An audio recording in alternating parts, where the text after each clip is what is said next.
இன்னைக்கு நம்ம தமிழ்நாடு கவர்மெண்ட் இருக்கிற அந்த நிலைமையை பத்தி நான் உங்ககிட்ட நான் சொல்லணும். கிட்டத்தட்ட 10 லட்சம் கோடிக்கு மேல கடன் வாங்கி வச்சுட்டு போயிருக்கிற இன்னைக்கு அந்த தமிழ்நாடு அரசு இருக்கிறப்போ, கஜானாவை சுத்தமா தொடச்சி வலிச்சு வச்சுட்டு போயிருக்கிறப்போ, தூக்க முடியாத சுமையை ஏத்தி வச்சுட்டு போயிருக்கிறப்போ,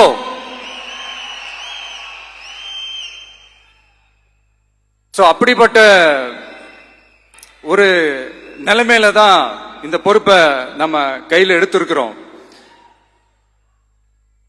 உடனே நீங்க நினைக்கலாம், என்னடா இவர் ஏதோ பொறி வச்சு பேசுறாரா அப்படின்ட்டு. அப்படியெல்லாம் எதுவுமே கிடையாது. உள்ள போய் பார்த்தா தான் தெரியும் எது எந்த நிலைமையில இருக்குன்னு, என்ன இருக்கு என்ன இல்ல, எது எந்த நிலைமையில இருக்கு எது எந்த நிலைமையில இல்ல. அதையெல்லாம் பார்த்துட்டு உங்களுக்கு ஒரு வெள்ளை அறிக்கையா அதை வெளியிடணும்னு நான் நினைக்கிறேன். ஒரு டிரான்ஸ்பரண்டான ஒரு கவர்மெண்டா, அதாவது இன்னைக்கு நம்ம தமிழ்நாடு கவர்மெண்ட் இந்த நிலைமையில தான் இருக்கு அப்படின்றத உங்ககிட்ட சொல்லிட்டு I just want to take it forward from there. அதைத்தான் நான் முதல்ல செய்யணும்னு நினைக்கிறேன். தமிழ்நாடு பொறுத்த வரைக்கும் இப்ப யாரையாவது போய் ஏதாவது சந்திக்கணும் அப்படின்னா இந்த மூஞ்ச மூடிக்கிட்டு போய் சந்திக்கிறதோ,